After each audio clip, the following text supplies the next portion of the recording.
Je pliais les chemises de Richard quand mon téléphone a vibré sur la commode en acajou. La lumière du matin filtrait à travers nos rideaux de soie crème, projetant cette lueur dorée sur notre chambre principale que j'avais toujours aimée. 25 ans de mariage et j'étais toujours fier de tout garder parfait pour lui. Les chemises étaient en coton blanc impeccable, encore chaudes du fer, et je les rangeais dans sa valise avec le même soin que j'avais montré pour chaque voyage d'affaires, chaque vacances, chaque détail de notre vie ensemble. Nous devions partir pour les Maldives dans 3 heures.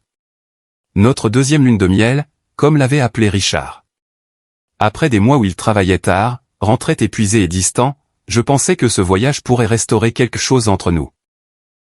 J'avais passé des semaines à planifier chaque détail, à faire des recherches sur le complexe hôtelier, à emballer son parfum préféré, achetant même de la nouvelle lingerie qui me faisait me sentir ridicule à 55 ans, mais pleine d'espoir néanmoins. Le téléphone a vibré à nouveau. Le nom de Richard est apparu sur l'écran, et mon cœur a fait ce petit bond qu'il faisait encore après toutes ces années. Même maintenant, même quand les choses semblaient tendues entre nous, je l'aimais. J'ai glissé pour ouvrir le message, m'attendant peut-être à un rappel de notre heure de départ ou à un mot doux sur notre escapade à venir. Au lieu de cela, j'ai lu des mots qui ont brisé mon monde en un instant. N'allez pas à l'aéroport. J'emmène Jessica aux Maldives à votre place. Elle mérite ses vacances plus que vous. Je l'ai lu 1 fois, 2 fois, 3 fois. Les mots n'ont pas changé. Ils étaient là sur mon écran, froids et cliniques, comme s'il annulait une réservation de dîner au lieu de détruire notre mariage. Jessica, sa secrétaire, la jeune femme de 29 ans au sourire éclatant et aux yeux ambitieux qui avait commencé à travailler dans son cabinet il y a 6 mois. Mes jambes se sont dérobées. Je me suis affalé sur notre lit, tenant toujours sa chemise parfaitement pliée dans mes mains. Le téléphone m'a glissé des doigts et a cliqueté sur le parquet. Mais je l'ai à peine entendu. Tout ce que j'entendais, c'était le sang qui affluait à mes oreilles, le bruit de mon cœur se brisant si fort qu'il semblait résonner contre les murs. Jessica mérite ses vacances plus que vous. Ces mots tournaient en boucle dans mon esprit, plus que moi. La femme qui avait soutenu sa carrière pendant 25 ans, qui avait renoncé à mes propres rêves d'architecture pour devenir la parfaite épouse d'entreprise. La femme qui avait organisé d'innombrables dîners pour ses collègues, qui avait souri et hoché la tête pendant des années face à ses critiques subtiles, qui avait rendu sa vie si douce et sans effort qu'il avait oublié que j'existais. J'ai regardé notre chambre, vraiment regardé, pour la première fois depuis des années. Tout était exactement comme je l'avais arrangé. La coiffeuse antique où je m'asseyais chaque matin, appliquant du maquillage pour cacher l'épuisement de rester debout tard à gérer notre ménage. Le dressing où mes vêtements pendaient en ordre parfait, organisés par couleur et par saison, tandis que le côté de Richard ressemblait à un ouragan parce qu'il savait que je nettoierais. Les photos encadrées sur ma table de chevet montraient une chronologie de notre mariage, le jour de notre mariage, quand j'avais 30 ans et que je croyais aux contes de fées. Richard a 32 ans, dévastateur de beauté dans son smoking, promettant de m'aimer et de me chérir pour toujours. Des photos de divers anniversaires, de réceptions professionnelles, de vacances où je me tenais toujours légèrement derrière lui, souriant avec soutien pendant qu'il commandait l'attention. Sur chaque photo, j'avais l'air plus petite. Pas seulement physiquement, mais en quelque sorte diminué. Quand étais-je devenu si invisible que mon propre mari pouvait me rejeter comme le journal d'hier? J'ai ramassé mon téléphone avec des mains tremblantes. Une partie de moi voulait l'appeler, le supplier, lui demander ce que j'avais fait de mal. Mais je savais déjà ce qu'il dirait, que je m'étais laissé aller, que je n'étais plus excitante, que Jessica était jeune et fraîche et tout ce que je n'étais pas. Il avait probablement planifié cela depuis des semaines, peut-être des mois, pendant que je planifiais avec enthousiasme notre escapade romantique. L'humiliation me brûlait la poitrine comme de l'acide. Depuis combien de temps était-il avec elle?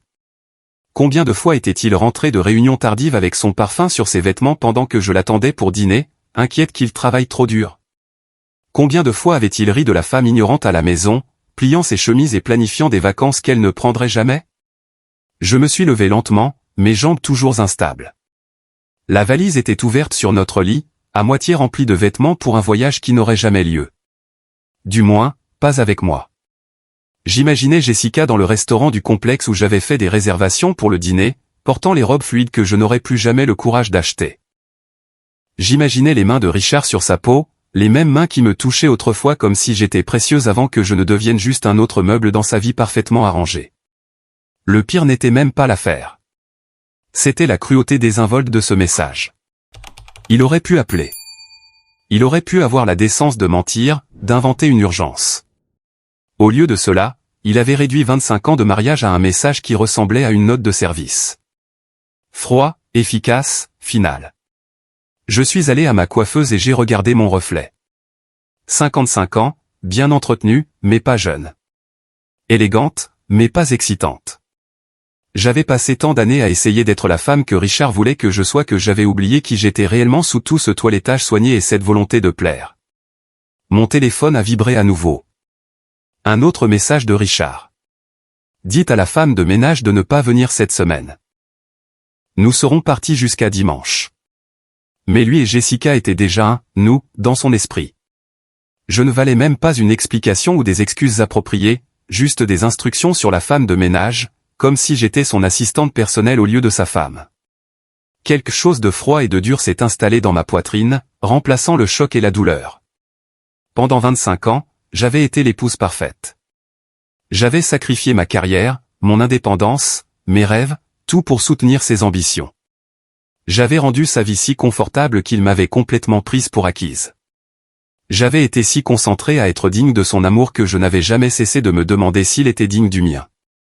Je suis allé à ma boîte à bijoux et j'ai ouvert le compartiment caché où je gardais les perles de ma mère, celles que Richard avait toujours dit être trop démodées pour que je les porte. Caché en dessous se trouvait autre chose dont Richard ne savait rien. Un relevé bancaire montrant un compte à mon seul nom avec un solde qui l'aurait choqué. 800 000 $ hérités de mon père il y a 5 ans et soigneusement investis à l'insu de Richard. Il avait toujours géré nos finances, me distribuant des cartes de crédit et une allocation comme si j'étais sa dépendante plutôt que sa partenaire. Il n'avait aucune idée que j'avais conservé mes propres ressources, ma propre petite rébellion contre son contrôle. Je m'étais dit que c'était juste une assurance, juste une sécurité. Je n'avais jamais imaginé que j'en aurais réellement besoin. Mais j'en avais besoin maintenant. J'ai regardé une dernière fois la valise emballée, les vêtements que j'avais choisis si soigneusement pour notre escapade romantique. Puis j'ai déballé chaque article et je les ai remis à leur place. Si Richard voulait que Jessica ait ce qui était à moi, il était sur le point d'apprendre que j'avais quelques surprises en réserve. La fille qu'il avait choisie à ma place était peut-être plus jeune et plus jolie, mais elle était sur le point de découvrir qu'elle avait gagné un prix qui n'était accompagné de rien. Et Richard était sur le point d'apprendre la différence entre une épouse et un paillasson. J'ai pris mon téléphone et j'ai supprimé ces messages sans répondre. Laissons-le s'interroger. Laissons-les tous les deux s'interroger sur ce que je pensais, ce que je prévoyais. Ils le découvriraient bien assez tôt. La lumière du matin filtrait toujours à travers ses rideaux crème. Mais tout avait changé. Je n'étais plus la femme qui pliait des chemises une heure plus tôt, rêvant de dîner romantique et de promenade au clair de lune sur la plage. Cette femme était partie. Et à sa place se trouvait quelqu'un que j'avais oublié existait. Quelqu'un qui en avait fini d'être pris pour acquis. J'étais assise dans la cuisine, fixant mon café intact alors que la matinée se transformait en après-midi. Le silence dans notre maison semblait différent maintenant, lourd du poids de 25 ans d'auto-illusion. Chaque recoin de cet endroit contenait des souvenirs que j'avais peints dans des teintes dorées. Mais maintenant, je les voyais pour ce qu'ils étaient réellement. Cette cuisine avait été mon domaine, où j'avais créé des milliers de repas que Richard remarquait à peine. Les comptoirs en marbre que j'avais choisis si soigneusement, pensant qu'il apprécierait mon goût. Les appareils de qualité commerciale que j'avais demandés, rêvant de cuisiner des dîners élaborés pour ses collègues. Tout était conçu pour faire de moi l'hôtesse parfaite pour son avancement de carrière. Je me suis souvenu des premières années, quand j'avais encore mon cabinet d'architecture. Je rentrais à la maison, pleine d'énergie après avoir conçu des immeubles de bureaux et des complexes résidentiels, désireuse de partager ma journée avec Richard. Mais son travail était toujours plus important, plus exigeant, plus digne de discussion. Progressivement, mes histoires sont devenues plus courtes, puis ont disparu complètement. Il était plus facile de l'écouter parler de ses affaires, de ses clients, de ses triomphes. La transition s'est faite si lentement que je l'ai à peine remarqué. D'abord, c'était manquer une réunion avec un client parce que Richard avait besoin de moi à un dîner de cabinet. Ensuite, c'était de reporter la date limite d'un projet parce qu'il était stressé et avait besoin de mon attention. En 2 ans de mariage, j'avais restructuré toute mon entreprise autour de son emploi du temps. En 5 ans, je l'avais vendu entièrement. Tu n'as pas besoin de ce stress, avait-il dit en me caressant les cheveux alors que je pleurais sur les contrats que j'abandonnais. Je gagne assez pour nous deux. Concentre-toi sur l'embellissement de notre maison, sur le soutien de ma carrière. C'est plus important que n'importe quel bâtiment que tu pourrais concevoir. Je l'avais cru. Je m'étais même senti reconnaissante qu'il veuille s'occuper de moi financièrement. Ce que je n'avais pas réalisé, c'est qu'il ne proposait pas de me soutenir. Il supprimait systématiquement mon indépendance. Chaque client que je refusais, chaque projet que je déclinais, chaque année qui passait sans mon nom sur la pierre angulaire d'un bâtiment me rendait plus petite à ses yeux. L'ironie était écrasante maintenant. Pendant que j'abandonnais ma carrière pour soutenir la sienne, Richard construisait sa réputation sur la base de ma stabilité. Il pouvait travailler tard, voyager à la dernière minute, prendre des affaires de premier plan parce qu'il savait que je m'occuperais de tout le reste. La maison, le calendrier social, les 1000 détails qui rendaient sa vie transparente. Je suis allé à son bureau à domicile, une pièce où j'entrais rarement sans invitation. Les fauteuils en cuir sentaient son parfum cher et le whisky qu'il buvait en examinant ses affaires. Son bureau était couvert de mémoires juridiques et de contrats, mais ce qui a attiré mon attention, c'est l'écran de son ordinateur, toujours ouvert sur sa messagerie. Je n'aurais pas dû regarder, mais je l'ai fait. Les emails entre Richard et Jessica remontaient à des mois. Pas seulement de la correspondance professionnelle, mais des messages de plus en plus personnels qui me retournaient l'estomac. Ça a commencé de manière assez professionnelle, mais est progressivement devenu flirtant, puis intime. Lire leurs échanges, c'était comme regarder mon mariage mourir en temps réel. Je travaille encore tard ce soir, Margaret ne s'en apercevra même pas. Elle dort généralement à 22 heures de toute façon. J'ai hâte de t'emmener dans un endroit magnifique. Tu mérites de voir le monde, pas seulement ce bureau ennuyeux. Elle n'est pas comme toi, Jess.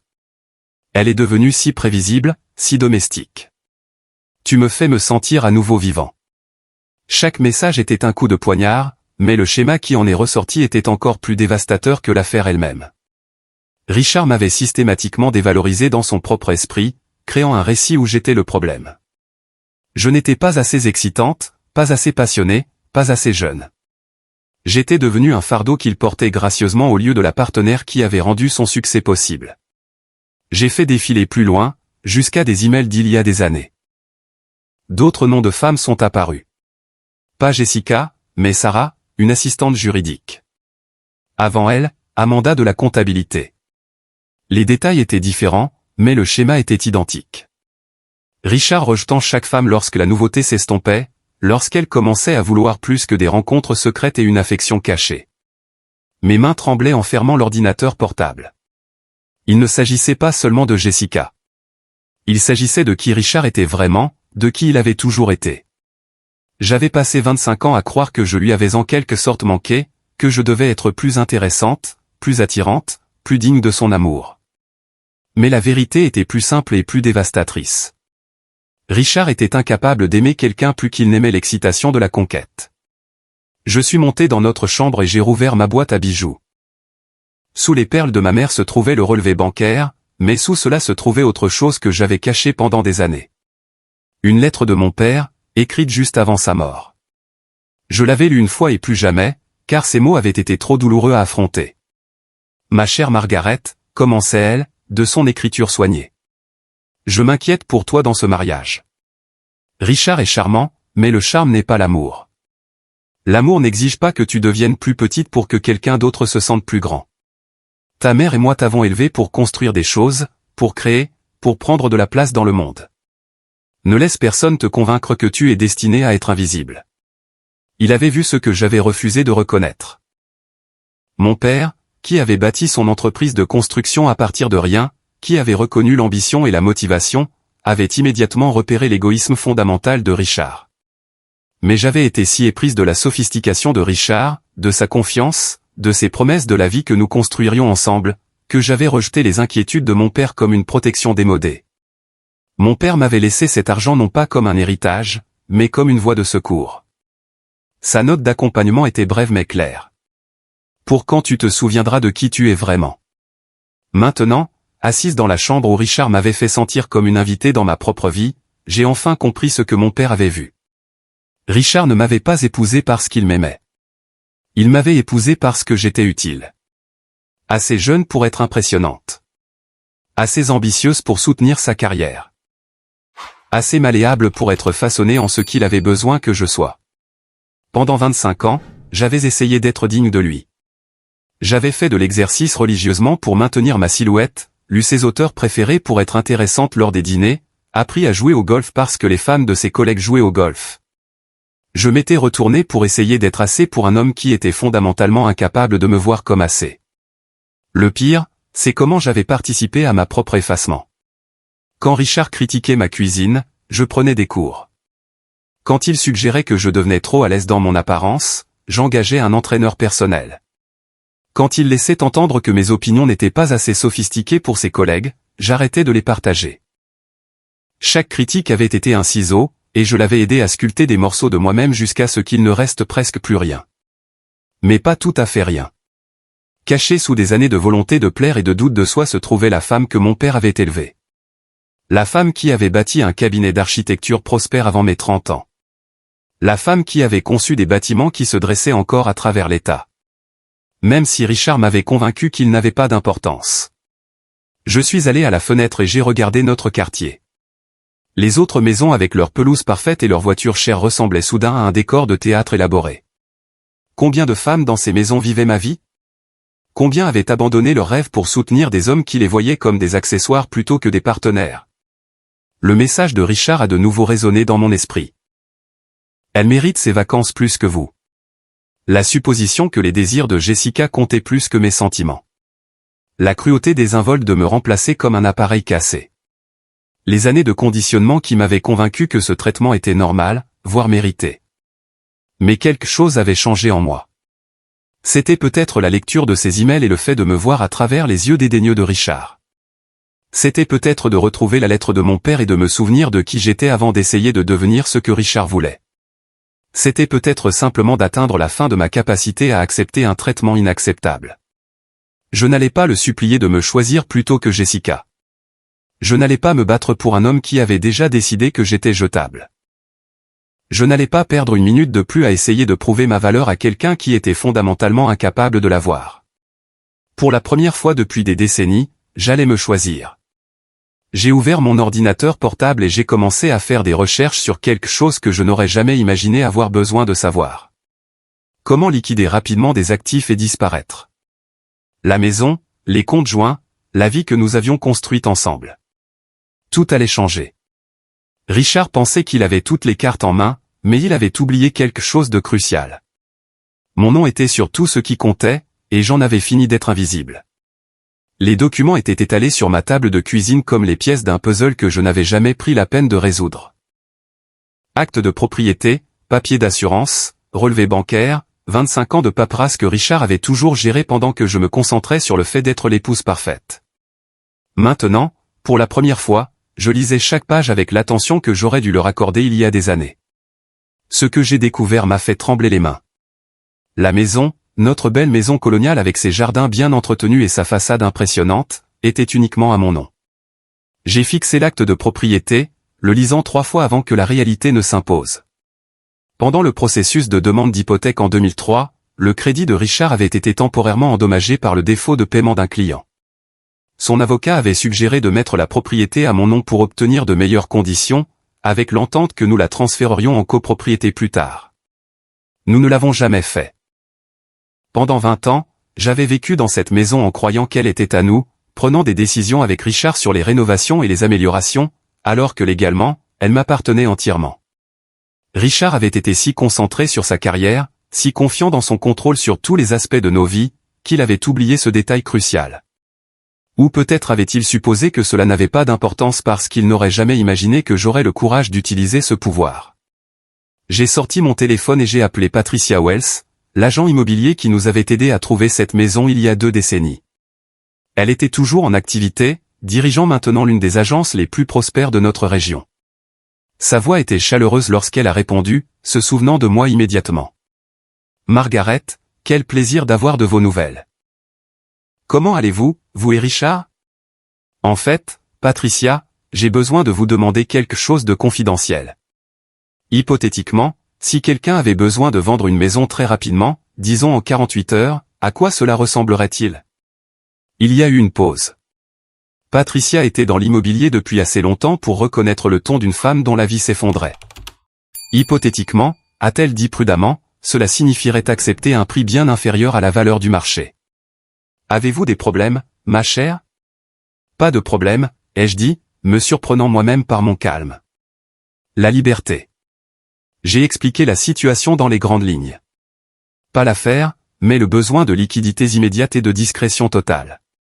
Patricia a écouté sans jugement, son instinct professionnel prenant le dessus. Votre maison se vendrait normalement autour de 1 200 000 $, a-t-elle dit. Pour une vente au comptant en 48 heures, vous devriez probablement accepter 900 000 $, peut-être 950 000 si nous avons de la chance.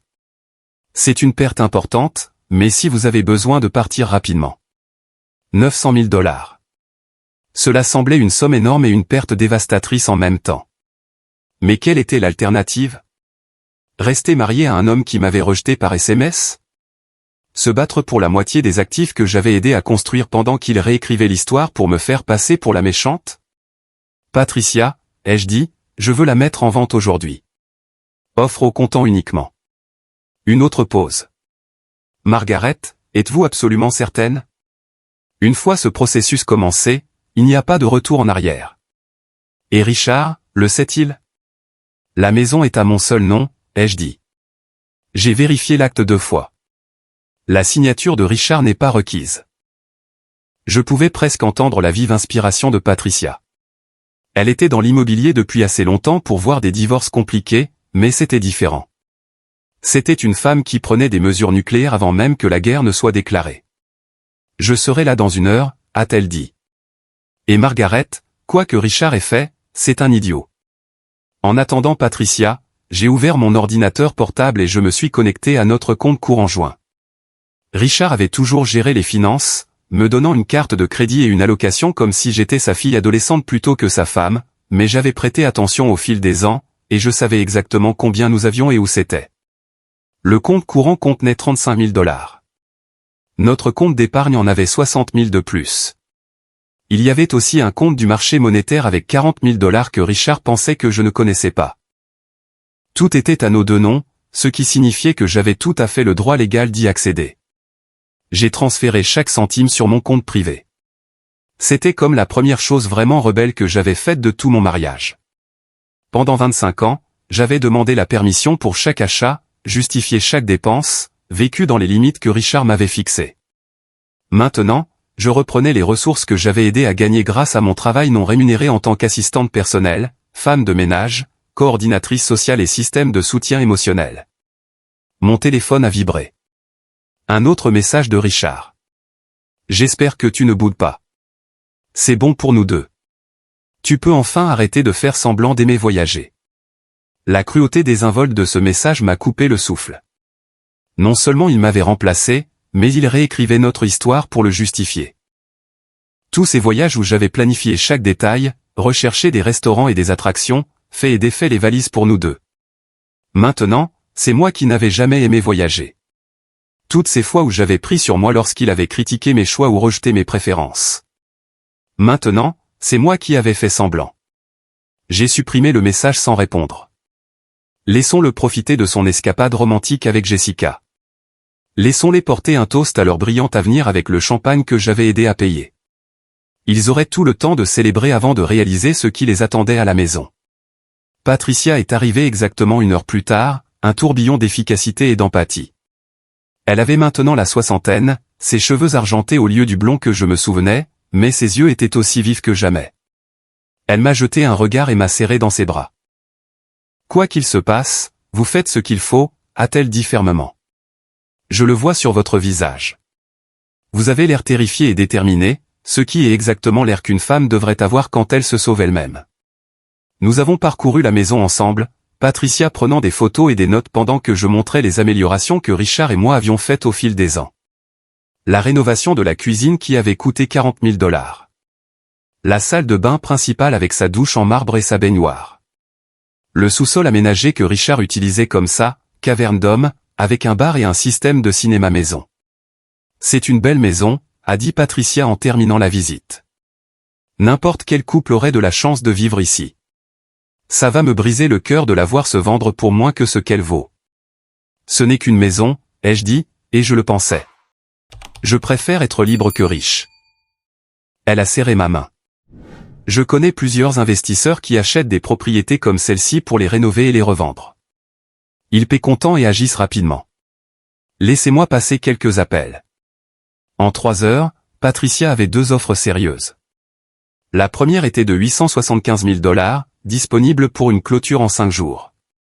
La seconde était de 900 000 $, avec une clôture prévue pour le lendemain après-midi. J'ai choisi la deuxième option sans hésitation. Êtes-vous sûr de ne pas vouloir attendre et voir si nous pouvons obtenir une meilleure offre? A demandé Patricia. Je sais que cela semble urgent, mais même un jour de plus pourrait. Non, ai-je interrompu. Demain après-midi. Je veux que ce soit fait avant qu'ils ne reviennent de leur voyage. Ce soir-là, j'ai commencé le processus de m'effacer de la vie que j'avais construite avec Richard. J'ai appelé notre femme de ménage, Maria, et je lui ai dit de prendre la semaine de congé avec salaire. Je ne pouvais pas supporter l'idée qu'elle arrive pour trouver la maison vide et se demande ce qui était arrivé à la famille qu'elle avait servie pendant 8 ans. J'ai parcouru nos albums de photos, ne prenant que les photos de moi avant le mariage, et quelques photos de famille avec des parents qui étaient les miens, pas ceux de Richard. Tout le reste, nos photos de mariage, nos photos de vacances, les images de dîners et d'événements d'entreprise, je les ai laissées exactement où elles étaient. Ce n'étaient pas des souvenirs de ma vie. C'étaient des documents de ma performance en tant qu'épouse de Richard. Dans notre dressing, je n'ai emballé que les vêtements qui me ressemblaient. Pas les tailleurs conservateurs que Richard préférait pour les événements d'entreprise ou les robes de cocktail qu'il avait choisies pour les fêtes du cabinet, mais les vêtements décontractés que je portais quand il n'était pas là. Jeans et pulls, chaussures confortables, les jupes fluides et les chemisiers colorés vers lesquels je m'étais tourné avant d'apprendre à m'habiller comme une extension de son image professionnelle. Je me suis retrouvé debout devant ma coiffeuse, regardant les bijoux que Richard m'avait offerts au fil des ans. Le bracelet tennis pour notre 10e anniversaire. Les boucles d'oreilles en diamant pour mon 40e anniversaire. Le collier qu'il m'avait offert en surprise après sa plus grande victoire. De belles pièces, toutes. Mais elles ressemblaient à des chaînes maintenant. Des symboles d'une transaction plutôt que des cadeaux d'amour. Je les ai tous laissés dans leur boîte en velours. Les seuls bijoux que j'ai pris étaient le collier de perles de ma mère et le simple médaillon en or que ma grand-mère m'avait donné lorsque j'ai obtenu mon diplôme universitaire. Des pièces qui appartenaient à mon histoire, pas à ma performance. La partie la plus difficile a été d'écrire la note. J'ai dû la commencer 20 fois, essayant de trouver des mots qui expliqueraient 2 décennies et demie de déception croissante, l'érosion lente de mon sentiment d'identité, le moment où sa cruauté désinvolte avait finalement brisé ma volonté d'accepter l'inacceptable. Finalement, j'ai fait simple. Richard, j'espère que toi et Jessica profitez des Maldives. Tu as raison. Elle mérite probablement ses vacances plus que moi. Au moment où tu liras ceci, je commencerai ma nouvelle vie. Ne me cherche pas. Il n'y a plus rien à discuter. La maison a été vendue. Tous les comptes joints ont été fermés. Je n'ai pris que ce qui m'appartient. J'espère que tu trouveras ce que tu cherches. Je l'ai enfin trouvé. Margaret. J'ai laissé la note sur son oreiller, là où il avait laissé son téléphone d'innombrables nuits lorsqu'il était rentré tard de réunions de travail que je savais maintenant être des rendez-vous avec d'autres femmes. La clôture était prévue pour 14 heures le lendemain après-midi. À 15 heures demain, je ne serai plus Madame Richard en lait, épouse de banlieue et hôtesse professionnelle. Je serai juste à nouveau Margaret, pour la première fois en 25 ans. La femme qui était sur le point d'émerger des cendres de ce mariage n'était pas la créature brisée et soumise que Richard pensait abandonner. C'était l'architecte qui avait autrefois conçu des bâtiments qui changeaient les lignes d'horizon. La femme que mon père avait élevée pour prendre de la place dans le monde et elle en avait fini d'être invisible. La clôture a eu lieu dans une salle de conférence stérile qui sentait le café et les documents juridiques. J'étais assise à une extrémité d'une table polie, face à M et Madame Chen, les investisseurs qui achetaient ma maison. C'était un couple discret d'une 50aine d'années, clairement expérimenté dans ce type de transaction. Ils n'ont posé aucune question personnelle, n'ont offert aucune sympathie et ont traité l'achat comme la transaction commerciale qu'il était. Patricia était assise à côté de moi, me serrant parfois la main lorsque la réalité de ce que je faisais menaçait de me submerger. En face de nous, l'avocat des acheteurs a brassé des papiers pendant que leur comptable vérifiait les détails du virement bancaire. Tout se déroulait avec la précision efficace que j'avais demandé, mais être assise là semblait surréaliste.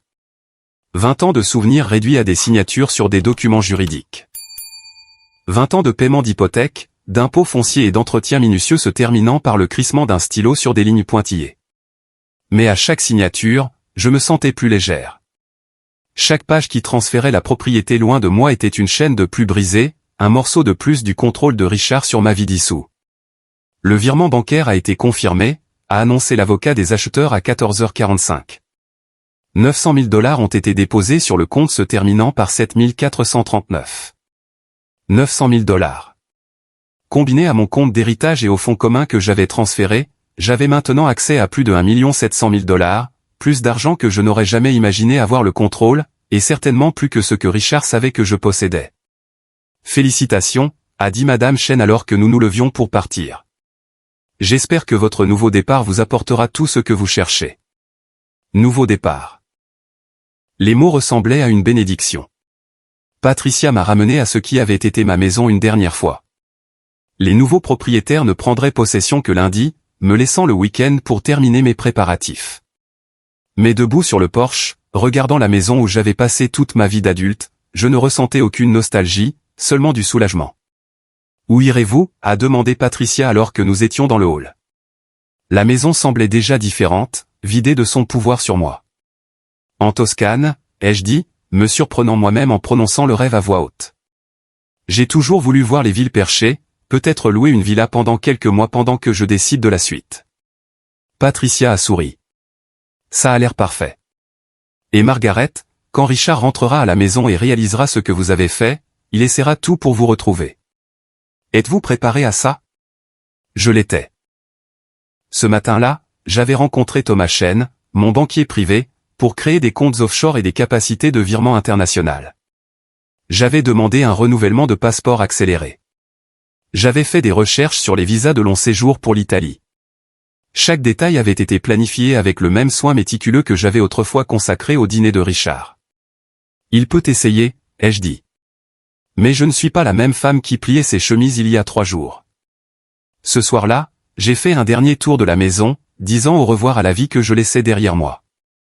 Dans la cuisine, où j'avais préparé des milliers de repas, j'ai laissé une bouteille du vin préféré de Richard avec une note jointe, pour votre célébration.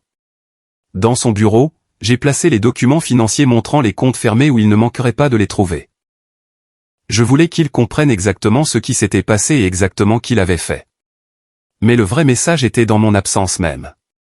Richard avait passé 25 ans à m'apprendre que j'étais remplaçable, oubliable, indigne du respect le plus élémentaire. Maintenant, il apprendrait à quoi ressemblait la vie quand je disparaîtrais réellement. J'ai dormi cette nuit-là dans un hôtel près de l'aéroport, mes valises remplies uniquement de l'essentiel pour repartir à zéro. Le lit semblait étranger, mais pas inconfortable. Pour la première fois depuis des décennies, je n'étais pas allongé, éveillé, me demandant si Richard travaillait vraiment tard ou si je lui avais en quelque sorte manqué. Je ne planifiais pas son emploi du temps, je ne m'inquiétais pas de ses besoins, je n'essayais pas d'anticiper ses humeurs. Je pensais à moi, à la femme que j'étais avant le mariage, et à la femme que je pourrais devenir maintenant que j'étais libre de la découvrir à nouveau. Mon téléphone avait vibré par intermittence avec des appels de numéros que je ne reconnaissais pas. Richard devait avoir réalisé que quelque chose n'allait pas quand je n'ai pas répondu à ses messages des Maldives. Mais j'avais déjà changé de numéro et fait suivre mon courrier à un service qui garderait tout jusqu'à ce que je décide de ce que je voulais conserver de mon ancienne vie. Le lendemain matin, j'ai embarqué sur un vol pour Florence avec seulement un bagage à main et un cœur qui se sentait plus léger à chaque kilomètre qui me séparait de la vie que je laissais derrière moi. Alors que l'avion décollait, j'ai regardé le paysage du Connecticut où j'avais passé la moitié de ma vie à essayer d'être l'idée de perfection de quelqu'un d'autre. J'avais passé le vol à rechercher des propriétés en Toscane, visitant virtuellement des villas et des appartements en ligne. Au moment où nous avons atterri en Italie, j'avais trouvé ce que je cherchais.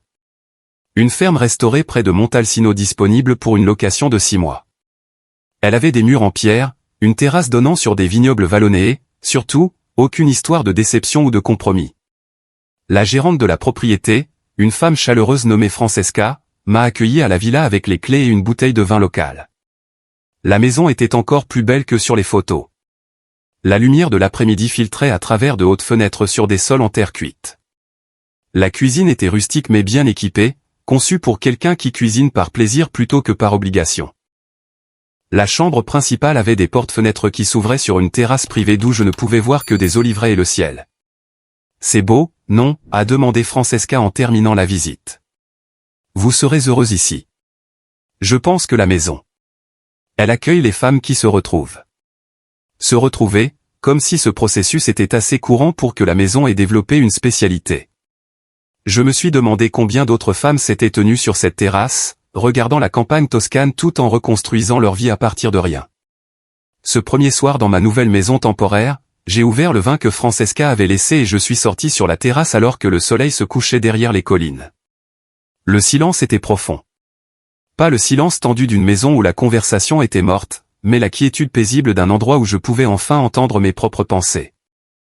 Mon téléphone affichait plusieurs appels manqués de numéros du Connecticut, probablement des avocats ou des amis qui avaient entendu parler de la vente de la maison. Mais je n'étais pas encore prête à expliquer ou à justifier mes choix à qui que ce soit. Ce temps était le mien.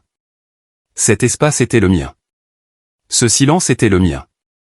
J'ai pensé à Richard et Jessica, probablement encore en train de se prélasser sur leur plage de villégiature, discutant peut-être de leur avenir ensemble.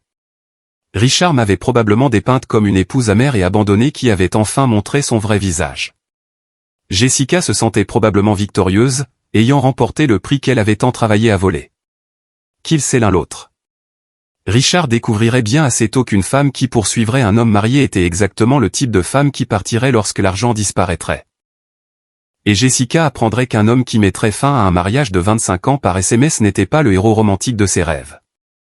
Mais leur drame n'était plus mon affaire.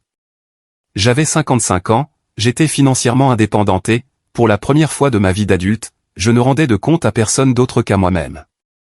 La pensée était à la fois terrifiante et exaltante. Alors que la nuit tombait sur les collines toscanes, j'ai fait une liste de choses que je voulais faire avec ma liberté. Apprendre l'italien, prendre des cours de cuisine avec des chefs locaux, visiter tous les musées de Florence, peut-être même explorer le retour à l'architecture, concevoir quelque chose de beau au lieu de simplement entretenir la vie de quelqu'un d'autre. La liste s'allongeait à mesure que le vin faisait son effet. Et au moment où je suis allé me coucher dans ma nouvelle chambre, je souriais. Un bonheur authentique, pas la performance soignée que j'avais perfectionnée en tant qu'épouse de Richard. Demain, Richard et Jessica reviendraient du paradis pour découvrir exactement ce que j'avais construit pendant qu'ils célébraient mon remplacement. Mais ce soir, j'étais exactement là où je devais être, dans un endroit magnifique, ne répondant à personne, avec rien d'autre que des possibilités s'étendant devant moi. Pour la première fois en 25 ans, je me suis endormi, excité à l'idée de ce que le matin pourrait apporter. J'étais en Toscane depuis exactement une semaine lorsque mon ancien téléphone, celui que j'avais gardé mais mis en sourdine, a finalement sonné avec un appel que j'ai pris. Pas de Richard, mais de Patricia. « Margaret », a-t-elle dit, sa voix tendue d'un amusement à peine contenu. « Il faut que vous entendiez ça. Richard est venu à mon bureau ce matin. » J'étais assise sur ma terrasse avec mon café du matin, regardant la brume se lever des vignobles en contrebas. L'appel semblait une intrusion d'un autre monde, mais j'étais curieuse malgré moi. « Dites-moi », ai-je dit en me réinstallant dans mon fauteuil. Il était. Patricia a fait une pause, cherchant ses mots. Je n'ai jamais vu un homme aussi complètement déséquilibré. Il a fait irruption dans mon bureau, exigeant de savoir où vous étiez, menaçant de me poursuivre pour participation à une vente immobilière illégale. Son visage était d'une couleur rouge horrible, et il n'arrêtait pas de faire les 100 pas dans mon bureau comme un animal en cage. Je pouvais parfaitement l'imaginer. La façade soigneusement contrôlée de Richard se fissurant lorsqu'il a réalisé qu'il avait perdu le contrôle du récit. Qu'est-ce que vous lui avez dit? La vérité. Que vous êtes la propriétaire légale de la propriété et que vous aviez tout à fait le droit de la vendre? Que tous les documents ont été correctement déposés et que la vente était entièrement légitime. La voix de Patricia a pris un ton satisfait. Il n'arrêtait pas de crier que je vous avais aidé à voler sa maison, et j'ai finalement dû lui rappeler que son nom n'était pas sur l'acte de propriété. Vous auriez dû voir son visage quand ça a coulé. J'ai siroté mon café, me sentant étrangement détaché du drame qui se déroulait au Connecticut. A-t-il dit quelque chose à propos de Jessica? Une longue pause. C'est la partie intéressante. Il est venu seul. Et quand je lui ai posé des questions sur ses vacances, il a eu ce regard. Margaret, je ne pense pas que son escapade romantique se soit déroulée comme prévu. Bien sûr que non. J'avais connu des femmes comme Jessica toute ma vie. Ambitieuse, calculatrice, toujours à la recherche de la prochaine opportunité. Au moment où elle aurait réalisé que Richard n'était pas l'homme riche et puissant qu'elle pensait séduire, elle aurait commencé à planifier sa stratégie de sortie. Il a exigé vos coordonnées, a continué Patricia. Quand j'ai refusé, il a menacé de me faire enquêter pour violation de l'éthique. Je lui ai dit d'appeler la police s'il pensait qu'un crime avait été commis. Il est sorti en trombe, mais pas avant de me dire que ce n'était pas fini. Après que Patricia ait raccroché, j'ai complètement éteint le téléphone. Quoi que Richard prépare, quelles que soient les menaces légales qu'il profère, rien de tout cela ne pouvait m'atteindre ici. J'avais couvert chaque détail, consulté des avocats spécialisés dans la protection des actifs et m'étais assuré que chaque action que j'avais entreprise était entièrement dans mes droits.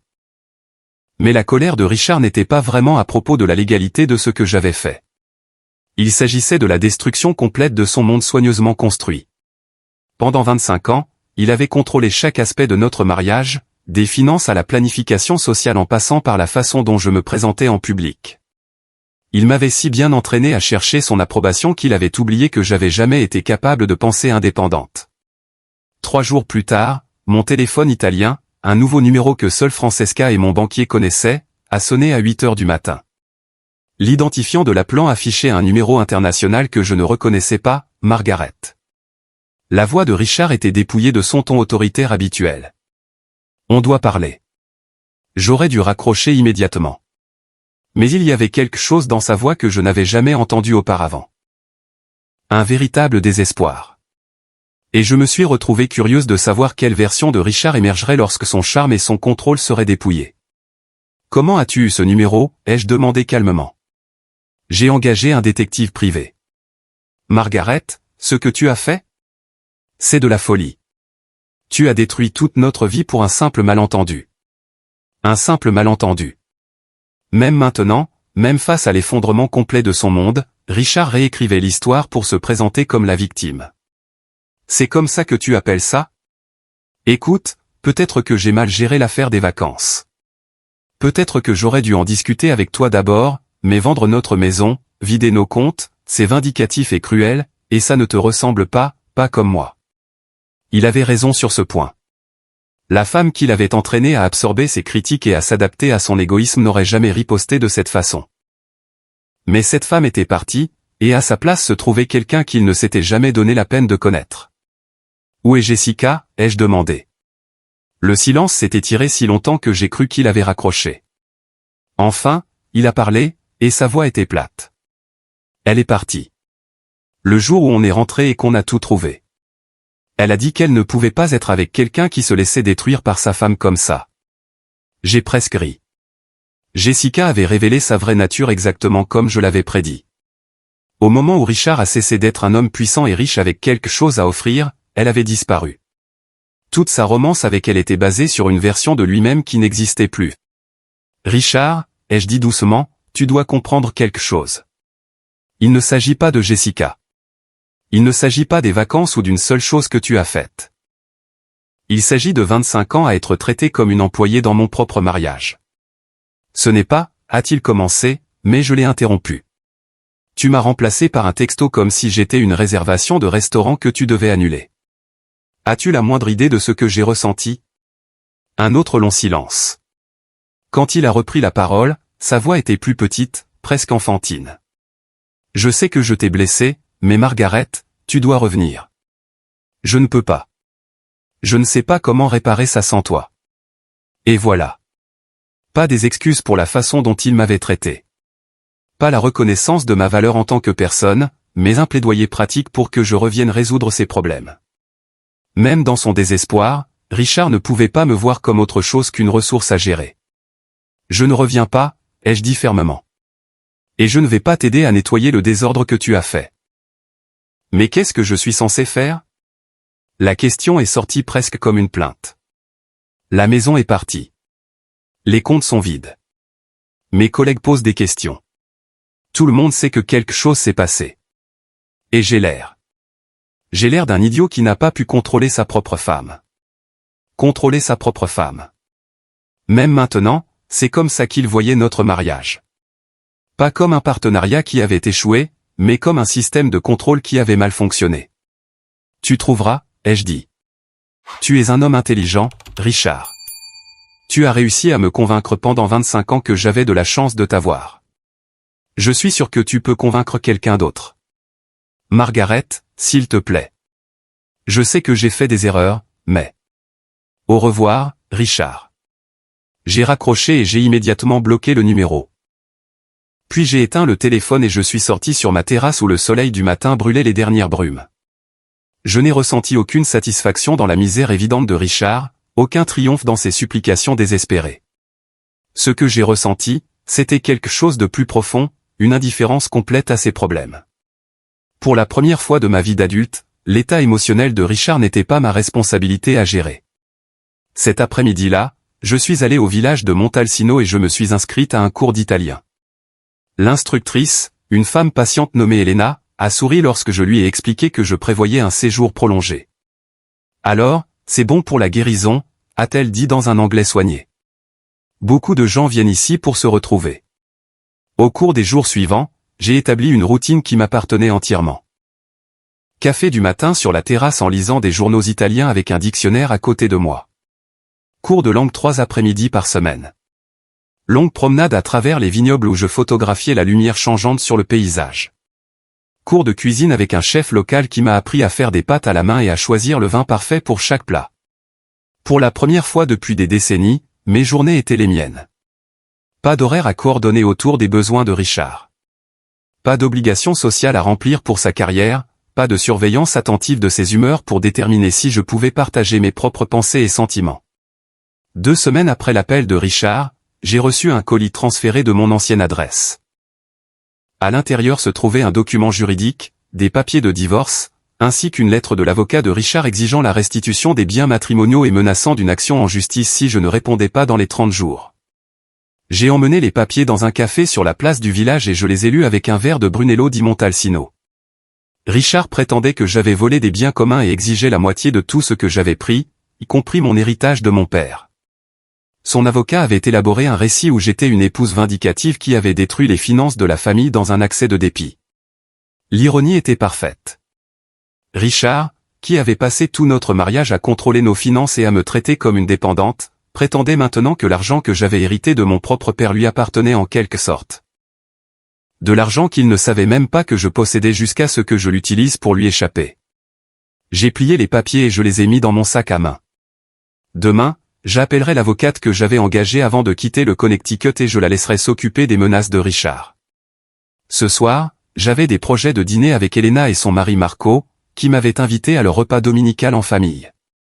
En rentrant à ma villa dans la lumière dorée du soir, j'ai réalisé que quelque chose de remarquable s'était produit. L'appel désespéré de Richard, ses menaces légales, même la connaissance que notre divorce serait probablement compliqué et coûteux. Rien de tout cela n'avait plus le pouvoir de me contrarier. J'avais passé 25 ans à marcher sur des œufs autour de ses émotions, à gérer ses réactions, à vivre dans la peur de sa désapprobation. Maintenant, même sa rage ne pouvait pas toucher la paix que j'avais trouvée dans cette vie simple que je construisais pour moi-même.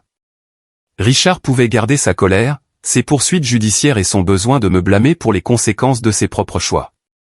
J'avais quelque chose d'infiniment plus précieux. La liberté de découvrir qui j'étais vraiment quand personne ne regardait, ne jugeait ou n'essayait de me contrôler. Et cette liberté, j'apprenais, valait chaque centime qu'il m'avait coûté de l'acheter. 8 mois plus tard, je reconnaissais à peine la femme que j'étais lorsque j'étais descendu de cet avion à Florence. La Margaret qui avait plié des chemises avec des mains tremblantes en lisant le texto cruel de son mari semblait être un personnage de l'histoire de quelqu'un d'autre. Je me tenais dans ma cuisine. Ma cuisine permanente maintenant, ayant acheté une petite villa à Montalcino après être tombée amoureuse du rythme paisible de la vie de village. Quand mon téléphone italien a sonné, l'identifiant de l'appelant affichait le numéro du bureau de mon avocate américaine. Margaret. La voix de Sarah était vive et satisfaite. J'ai des nouvelles sur le règlement du divorce. Êtes-vous assise? Je me suis appuyé contre le comptoir en pierre que j'avais choisi moi-même, dans la maison que j'avais achetée avec mon propre argent, entourée de poteries que j'avais appris à faire dans les ateliers d'artisans locaux. Je suis prête. L'avocat de Richard a appelé ce matin. Il retire toutes les revendications financières et accepte les conditions que nous avons proposées. Pas de pension alimentaire, pas de partage des biens, une rupture nette. Il paiera ses propres frais de justice. J'ai souri, me souvenant des exigences financières élaborées que Richard avait faites au début. Il voulait la moitié de tout, y compris mon héritage, affirmant que j'avais volé des biens matrimoniaux. Son avocat avait peint le tableau d'une épouse vindicative qui avait détruit les finances de la famille dans un accès de jalousie. Qu'est-ce qui l'a fait changer d'avis? Ai-je demandé. Sarah a ri. Le rapport de votre détective privé est arrivé hier. Apparemment, Richard a été très occupé depuis votre départ. 3 femmes différentes en 8 mois, y compris sa petite amie actuelle, qui a posté des photos d'elle portant vos anciens bijoux sur les réseaux sociaux. Son cabinet d'avocats enquête également sur certaines irrégularités dans son compte en fiducie de clients qui remontent à plusieurs années. Les bijoux m'ont un peu piqué. J'avais laissé ces pièces derrière moi parce qu'elles ressemblaient à des symboles de transaction plutôt que d'amour. Mais les voir sur une autre femme ferait quand même mal. Mais les problèmes de compte en fiducie ne m'ont pas du tout surprise. Richard avait toujours été négligent avec les limites quand elles le dérangeaient. Le meilleur, a continué Sarah, c'est que Jessica, vous vous souvenez de la secrétaire? Elle menace de le poursuivre pour harcèlement sexuel. Elle prétend qu'il a promis de quitter sa femme pour elle et qu'elle n'est allée aux Maldives que parce qu'elle se sentait obligée de maintenir la relation ou de perdre son emploi. J'ai posé ma tasse de café, vraiment choqué. Est-elle sérieuse? Très sérieuse. Apparemment, après votre disparition et l'effondrement du monde de Richard, Jessica a réalisé qu'elle pouvait présenter leur liaison comme une coercition au travail. Fille intelligente, en fait. Elle s'est positionnée comme une autre victime de la manipulation de Richard au lieu de l'autre femme qui a aidé à briser un mariage. L'ironie était à couper le souffle. Richard, qui m'avait rejeté si nonchalamment, faisait maintenant face aux conséquences de son schéma avec les femmes. Jessica n'était pas la victime naïve qu'elle prétendait être. Mais elle avait raison sur un point. Richard avait utilisé sa position de pouvoir pour la poursuivre, tout comme il avait utilisé sa position de mari pour me diminuer. Donc, il veut que ce divorce soit terminé rapidement et tranquillement, ai-je dit. Très tranquillement. Sa réputation ne tient qu'à un fil, et la dernière chose dont il a besoin est une bataille judiciaire compliquée où plus de détails sur sa vie personnelle deviendraient publics. Après avoir raccroché avec Sarah, je suis sorti sur ma terrasse et j'ai regardé la vallée que j'en étais venu à considérer comme ma maison.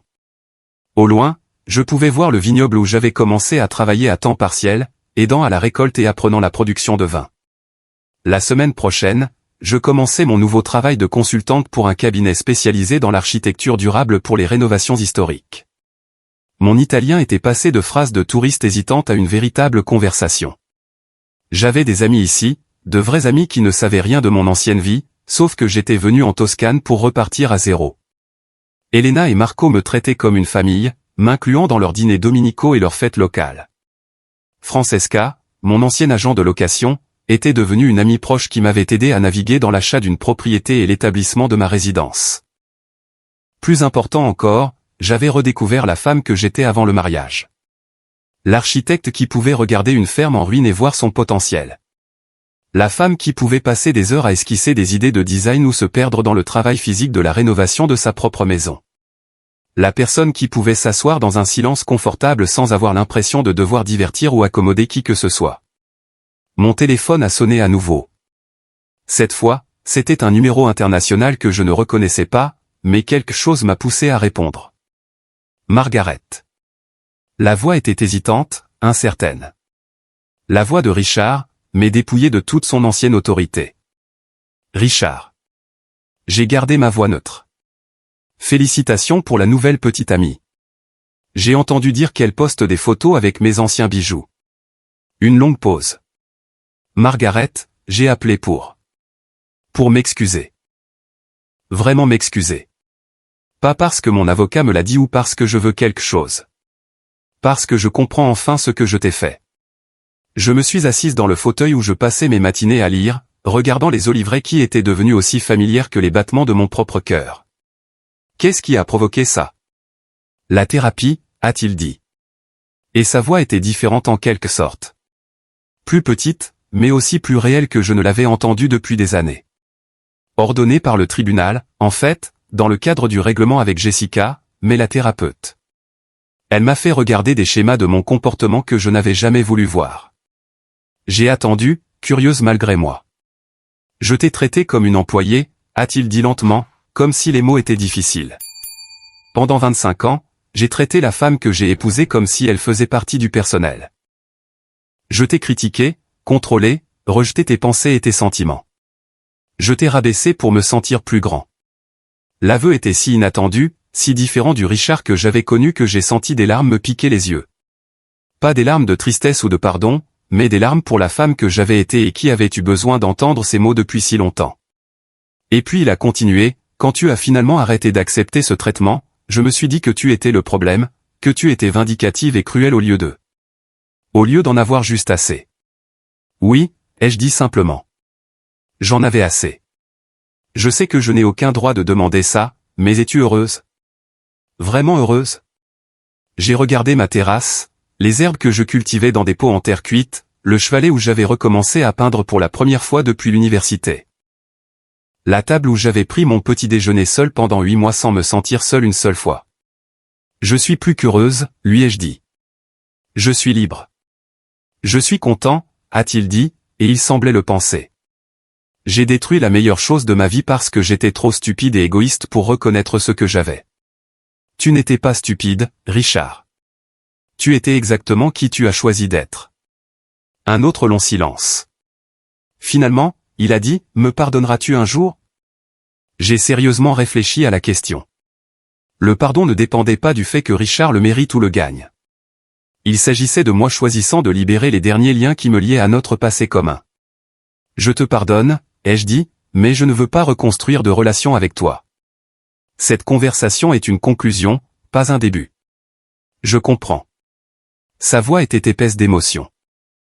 Margaret, pour ce que ça vaut, te quitter a été la plus grande erreur de ma vie. Non, ai-je dit doucement. Me quitter a été la meilleure chose que tu aies jamais faite pour moi.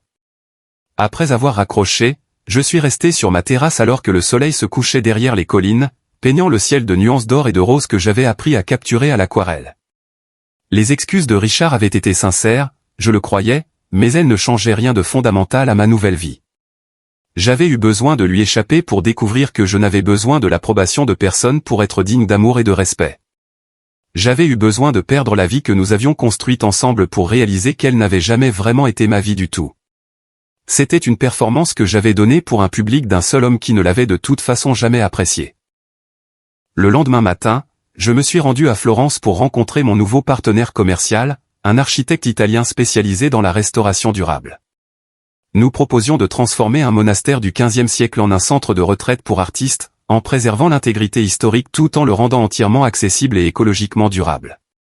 Alors que j'étalais nos plans sur la table de conférence, expliquant ma vision d'intégrer des commodités modernes à des maçonneries médiévales, j'ai ressenti la profonde satisfaction d'utiliser mes talents pour quelque chose de significatif. Non pas gérer la vie de quelqu'un d'autre ou aplanir le chemin de quelqu'un d'autre, mais créer quelque chose de beau qui nous survivrait à tous.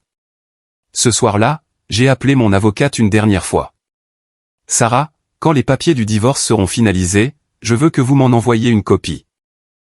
Non pas pour mes dossiers, mais parce que je veux encadrer la page de signature. Elle a ri. C'est la première fois que j'entends cette demande. Il ne s'agit pas de célébrer la fin de mon mariage, ai-je expliqué. Il s'agit de célébrer le début de tout ce qui est venu après. En raccrochant et en commençant à préparer le dîner dans ma propre cuisine, dans ma propre maison, dans ma propre vie, j'ai réalisé que Richard s'était trompé sur une chose dans son message il y a tous ces mois. Jessica ne méritait pas ses vacances plus que moi. Je méritais cette vie, cette liberté, cette paix, cette joie, ces simples plaisirs quotidiens qui m'appartenaient entièrement. Je méritais de découvrir que j'étais assez par moi-même, sans la validation ou l'approbation de qui que ce soit d'autre. Et maintenant, enfin, magnifiquement, complètement, je l'avais. Maintenant, je suis curieuse de vous qui écoutez mon histoire. Que feriez-vous si vous étiez à ma place? Avez-vous déjà vécu quelque chose de similaire? Commentez ci-dessous.